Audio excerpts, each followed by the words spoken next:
Kalian punya pengalaman nggak sih pernah ketinggalan bis cuman hitungan 1 menit aja? Jadi begitu kita tinggal sedikit lagi mau nyampe ke bus stop, busnya itu lewat dan bener-bener kita tuh cuman missing 1 menit bisnya udah lewat, dia nggak mau nunggu kita. Itu rasanya sedih banget, udah kedinginan gitu kan. Kalau aku berpikir ini kalau di Jakarta ini nggak pernah ada kejadian seperti ini, ketinggalan bis ya tunggu bis selanjutnya. Kalau di sini nggak seperti itu. Itu benar-benar pengalaman yang apa ya, sedih banget gitu buat aku.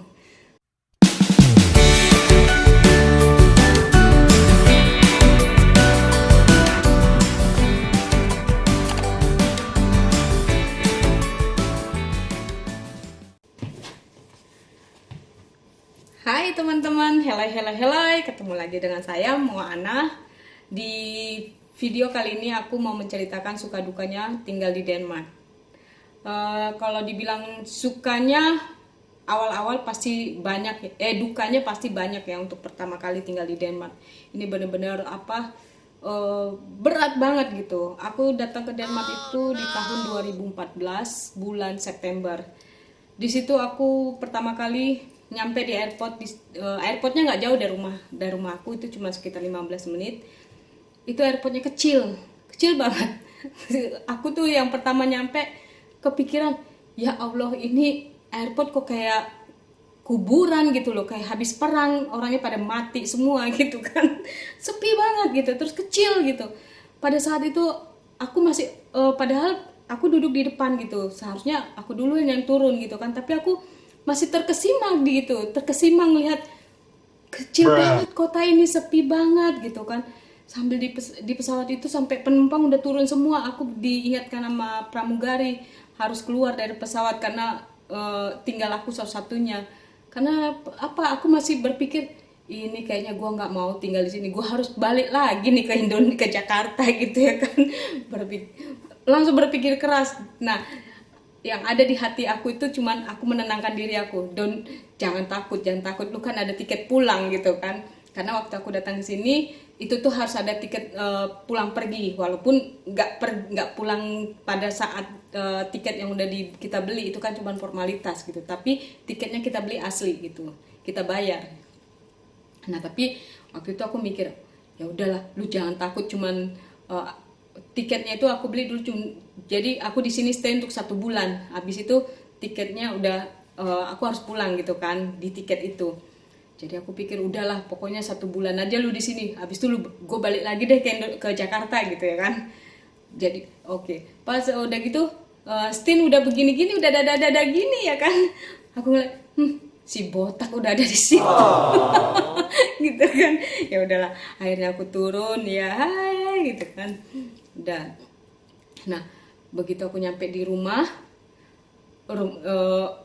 sepanjang jalan kok aku ngeliat kok sepi banget. Aku bilang sama Stin kan, sama suami aku bilang, ya begini katanya di Denmark ini seperti ini, emang kamu nggak suka sepi? Ya tentu aja aku nggak. Aku bilang, aku kan datang dari Jakarta, dari kota besar yang 24 hours live gitu kan, kok tiba-tiba aku ke sini gitu. Itu bener-bener rasa aduh menangis tuh, rasa-rasa benci banget gitu. Karena dari awal aku emang nggak ada gambaran sama sekali tentang negara Denmark ini, kayak kan mimpi pun kagak gitu untuk bisa tinggal di sini. Nah, nyampe di rumah ini udahlah gitu, udah dia masakin aku apa ya seperti biasa ya kan. Nah udah gitu berselang 1 bulan aku di sini, bukan 1 bulan. Aku pas mau 1 bulan aku bilang gini sama Stin, kayaknya aku mau pulang deh. Oh dia bingung. Maksud lu mau pulang apa? Lu kan nggak bisa lagi pulang ke Indonesia kan? Kehamilan lu kan sekarang udah 7 bulan. Mana ada bisa naik pesawat kamu di kandungan 7 bulan? Waduh, gue semakin berpikir mati gue nih, matang gue di sini, my god, gitu kan. Terus gimana? Ya nanti aja kamu pulang ke Indonesia kalau kamu udah melahirkan, katanya gitu. Aduh, dalam hati aku, yang benar kamu, iya kamu pokoknya nggak usah takut, nanti habis kamu melahirkan kamu pulang, katanya gitu kan. Karena sistem ini udah tahu aku tuh udah nggak happy gitu di sini gitu kan. Bukan karena aku nggak suka sama suami aku gitu, Tapi karena sepinya itu loh bikin gimana sih kalau kita ada dari kota besar tiba-tiba ditaruh di kota kecil dan ini asing banget gitu kan. Bener-bener aku waktu itu emang depresi banget gitu. Apa ya, kosong gitu pandangan aku. Nah setelah itu kami resmi menikah di bulan berapa itu, bulan 11 ya 11. Nah waktu aku nikah itu emang harus ada bawa surat apa tuh namanya, surat menyatakan aku single dan bla bla bla yang harus ditranslate ke bahasa Danish. Dan waktu itu aku dibantu sama ada di sini ibu Ati, dia bekerja di kantor komun ya, kalau di sini dibilang kantor komun itu semacam kantor pemerintah gitu. Nah dia orang yang paling berjasa, pertama yang berjasa sama aku itu aku ada di Denmark itu Bu Ati. Aku nggak bakalan pernah lupa tuh sama jasanya. Halo Ibu. Nah dia orangnya baik banget dan aku bener-bener respect sama dia. Nah kalau waktu itu aku kan Stin aja itu nggak kenal siapa-siapa, dia cuma kenal Bu Ati karena Bu Ati ini dulu pernah bekerja di kantor tempat suami aku kerja dulu, jadi gitu. Nah udah gitu pada saat aku udah melahirkan anak ini ya kan, aku gini, aku nanya lagi sama suamiku, gimana aku udah bisa pulang belum, gini, lo nggak bisa katanya gitu. Lo kok nggak bisa lagi, kenapa sih? Ya si Luke ini masih kecil, belum bisa diambil fotonya untuk paspor katanya gitu. Lagian kamu kan izin tinggal belum keluar, mana bisa kamu keluar dari Denmark ini, paspor kamu kan sekarang ditahan karena nunggu izin tinggal. Nah pada saat aku waktu datang ke sini itu lagi banyak-banyaknya refugee, pengungsi dari Iran, Irak, dari Suriah, dari negara-negara konflik lah ya, Timur Tengah sana gitu. Terus Ethiopia juga. Jadi pemerintah emang lagi direpotkan sama urusan pengungsi ini gitu. Nah jadi urusan aku yang ada menjamin itu tuh dikebelakangkan dulu karena menurut mereka nggak terlalu emergency, nggak urgent gitu kan. Jadi aku memang lama banget nunggu izin tinggal aku dulu keluar itu sekitar 1,5 tahun, penantian panjang. Nah aku mau menceritakan dukanya lagi. Nah udah gitu akhirnya aku baru tersadar kalau Stin ini, kalau aku emang nggak bisa pulang seenaknya membawa anakku ke sana dan membesarkan anakku di Indonesia seperti planning yang ada di fantasiku yang paten ini gitu ya kan. yang desperate pada saat itu, yang nggak tahu harus berbuat apa, yang ada pikirannya konyol ya kan. Nah udahlah akhirnya aku berdamai sama diriku, ya udah aku harus hidup di sini, membesarkan anakku di sini gitu kan. Nah emang negara ini cocok buat anakku gitu karena Stin udah bilang aku mau anakku ini lahir di Denmark, bukan lahir di Indonesia atau di Singapura, karena dulu kita pernah tinggal di Singapura gitu kan selama 3 tahun. Jadi Denmark emang, aku akui Denmark ini negara makmur dan negara maju karena dia apa ya, negara kecil tapi negara yang benar-benar maju gitu. Nah tapi karena aku ceritakan dukanya ini ya, contohnya gini, aku di sini kita mengandalkan bis karena untuk mendapatkan driving license di sini nggak gampang gitu kan. Nah setiap hari aku kemana-mana itu cuma naik bis gitu, nggak mungkin selalu suamiku bisa nganter aku gitu kemana-mana karena dia kerjanya jarang ada di Denmark, dia selalu traveling keliling dunia ini gitu kan. Itu udah bagian kerjaan. Sombong amat. Nah jadi di sini bis itu ada jam-jamnya, jam-jam umpamanya dari jam sekian setengah jam sekali, nanti dari habis jam sekian ini 1 jam sekali. Jadi kalau aku pikir dulu pertama-tama nanti paling tepat jam segini, nanti pasti ada yang ngetem lagi gini gitu kan. Aku kira kayak di Jakarta bus itu ngetem gitu kan. Aku kira kayak di Jakarta bis ngetem gitu ya dah. Nah udah gitu. Nah aku pernah waktu itu ketinggalan bis sama troli anakku gitu kan, karena waktu itu aku harus bawa kontrol si Luke ini ke dokter untuk vaksin gitu kan. Nah udah gitu pas bisnya datang ini di dalam troli itu ternyata udah ada di dalam bis itu udah ada 2 troli. Nah supirnya bilang gini, Sorry nggak bisa, kamu nggak bisa masuk karena di dalam udah ada 2 troli, jadi nggak boleh ada 3 troli karena aturannya nggak boleh seperti itu. Terus gimana? Ya kamu nunggu bis selanjutnya. What? Gitu kan? My God, aku lihat di handphone kita kan ada schedule bis kan. Aku lihat ya ampun Tuhan, 1 jam lagi.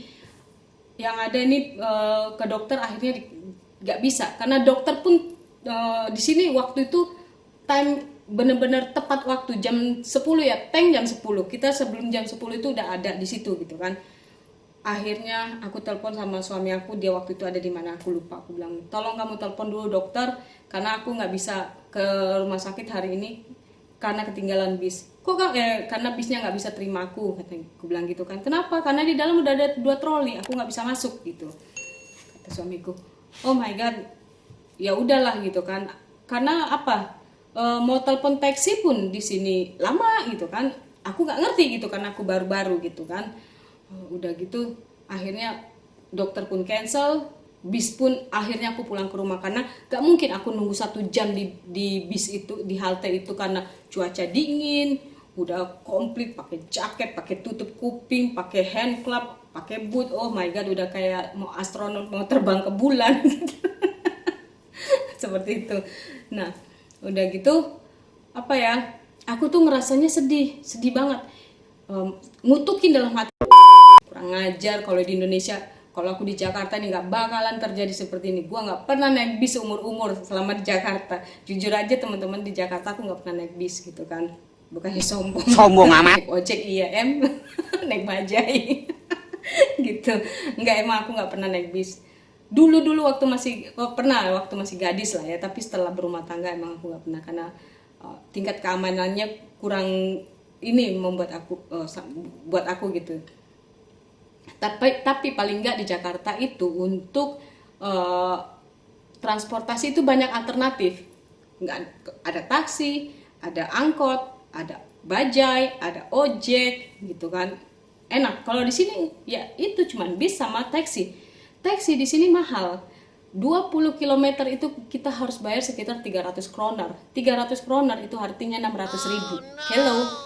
Rugi kan? 300 kroner itu banyak loh buat aku gitu kan. Cuman untuk nyetir cuman sekitar 10 menit gitu dari rumah ini. Kalau naik mobil tuh ke Olbok itu cuma 10 menit gitu. Nah, terus dukanya lagi itu di sini, namanya ini Eropa, ada 4 musim. Musim panas, musim dingin, musim gugur, musim semi. Jadi 4 musim ini bajunya itu macam nggak sama gitu. Jadi kalau kata orang Denmark itu musim itu nggak ada yang salah itu baju gitu kan. Ya contohnya kalau lagi musim dingin, kok lu pakainya baju tipis ya pasti lu kedinginan, harus pakai jaket, harus yang komplit untuk peralat kostum di musim dingin gitu ya kan, seperti itu. Jadi itu kalau lagi musim dingin, teman-teman minta ampun dinginnya, itu kuku itu sampai kayak apa ya, kebakar gitu, dingin tapi panas gitu. Terus kuping ini kalau kita nggak pakai tutup kuping gini, ini nih pengang, jadi mulut itu rasanya nam gitu loh, nam kebal gitu ya kan. Itu bener-bener. Terus apa ya, pakai sepatu boot gitu. Sepatu boot bukan sepatu boot yang untuk konser dangdut gitu ya kan. Salah. Gitu. Jadi bener-bener sepatu boot yang di dalamnya wool gitu, khusus untuk untuk musim panas. Nah, ada cerita waktu itu aku punya teman datang dari Indonesia, dia datang sini waktu itu pas musim dingin gitu. Jadi dia bawa sepatu boot, sepatu boot yang untuk mejeng gitu kan. Aku bilang, "Ini lu bawa sepatu boot ini untuk apa?" "Iya, Kak, di sini kan musim dingin." "Lu gila kali apa sih? Nggak bisa ini dipakai di sini, mati lu di jalan sana menggigil."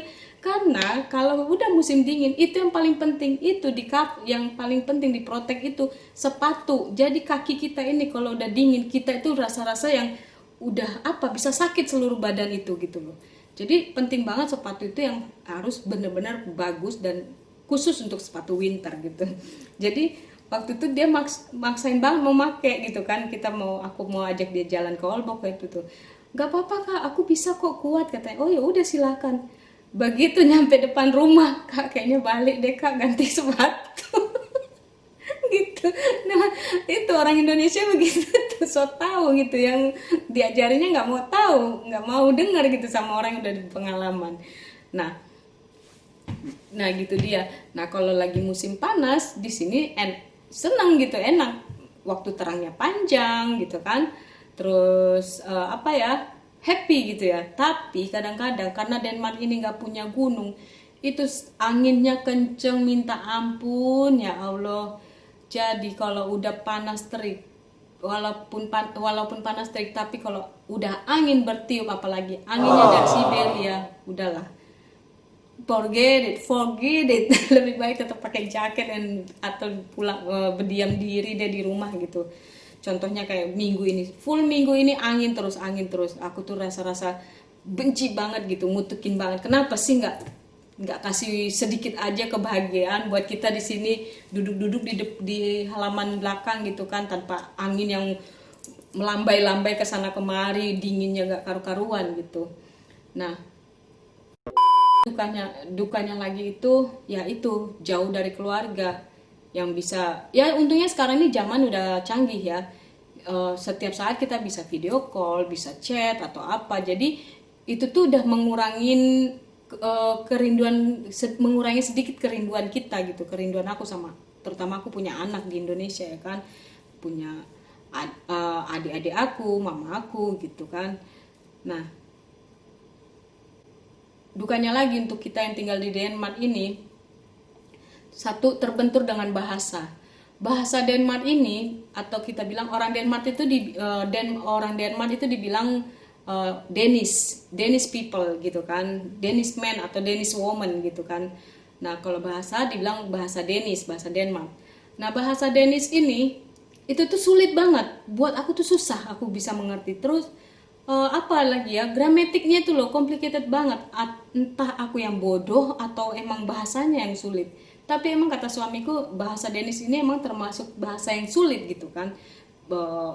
Pronoun, vokabularinya juga susah gitu. Kecuali nih ya, yang dia meletek napas pertama yang dihirup itu napas Denmark, barulah dia paseh bahasa Denmark. Karena apa ya, R-nya tuh di sini kayak gitu-gitu.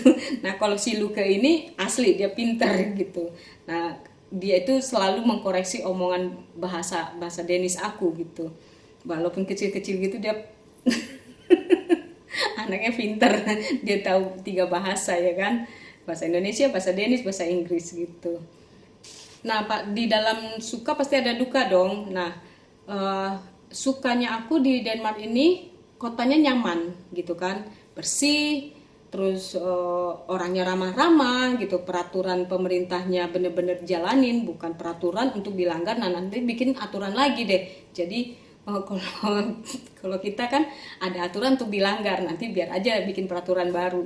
Kalau sini enggak, itu ya itu, orang Denmark ini strike ke depan tanpa noleh gini, nggak bisa, nggak ada korupsi, nggak bisa manipulasi dan apa ya gitu, nggak bisa, ya nggak bisa macam-macam gitu, itu ya itu gitu.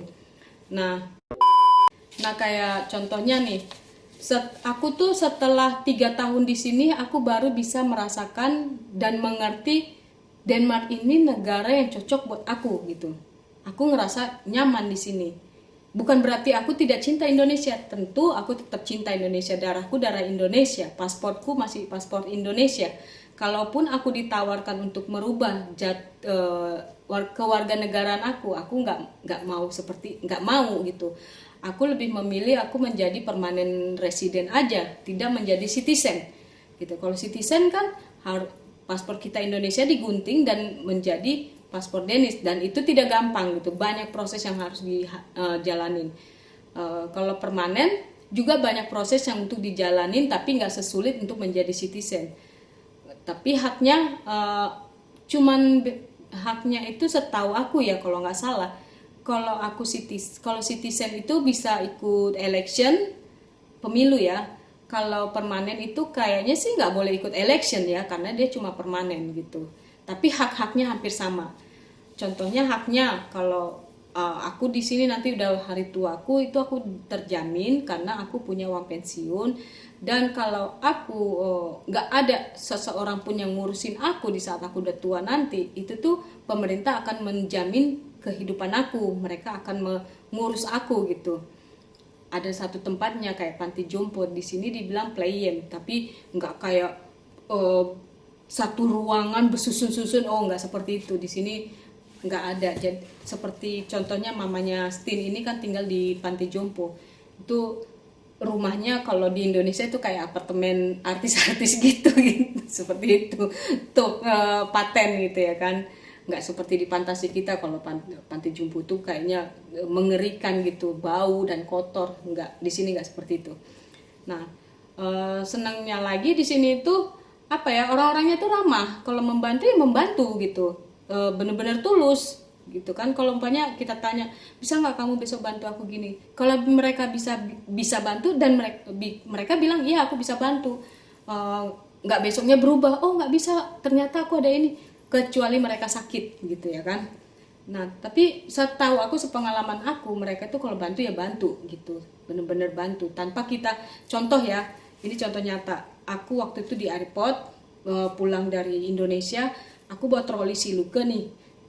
Nah, untuk turun aku mau naik pesawat yang mau ke Olbok, itu kan turun tangga.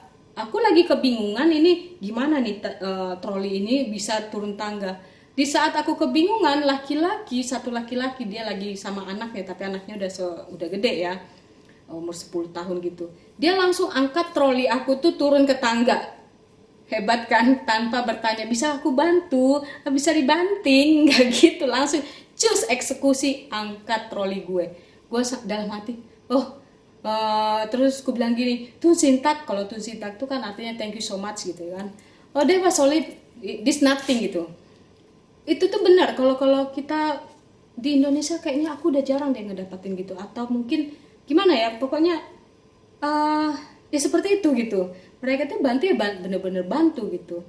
Nah terus di sini bagusnya lagi itu rumah sakit gratis. Terus anak kuliah itu setelah dia tamat SMP kelas 9 ya, ya itu tuh nanti dia kalau mau melanjut ke university atau mau melanjut ke sekolah kejuruan yang lain, itu tuh dapat uang saku gitu loh. Uang sakunya itu bervariasi, nggak setiap orang sama karena ada kategorinya, jadi aku nggak bisa patok rata segini. Tapi yang aku tahu, salah satu dari yang aku tahu itu dapat sekitar 5.300, artinya 10.600, kira-kira segitulah ya. Itu kan uang besar, kita udah kuliah gratis, dapat uang jajan gitu. Sedangkan di Amsterdam aja, aku punya teman yang tinggal di Amsterdam dan anaknya kuliah, dia harus bayar kuliah sendiri, tidak dapat uang saku ya kan. Makanya dia bilang, wow Denmark bagus banget, kalau kuliah nggak bayar tuh dapat uang saku, keren banget, gede lagi uang sakunya, lumayan lah, berlebih nggak tapi cukup kalau untuk hidup normal gitu. Nah di situ juga gitu kan, dia mau kuliah mau sekolah apa aja di sini gratis, tanpa ada dipungut biaya yang ini untuk ekstra bayar itu bayar ini, no, di sini nggak ada seperti itu.